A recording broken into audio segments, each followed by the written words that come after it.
feeding your curiosity, fueling our passion. Let's satisfy our quest for knowledge with today's question.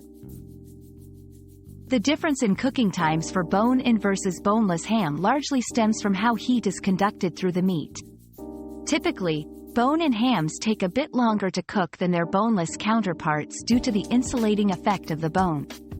Bone-in hams might require about 18 to 20 minutes per pound in a 325 degrees Fahrenheit, 165 degrees Celsius oven, while boneless hams could cook in about 10 to 15 minutes per pound under the same conditions.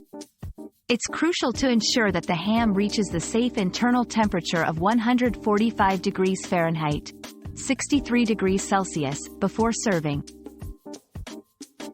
Our quest for knowledge never ends. Thanks for being part of today's discovery. Subscribe, like, and share to join us on the next one.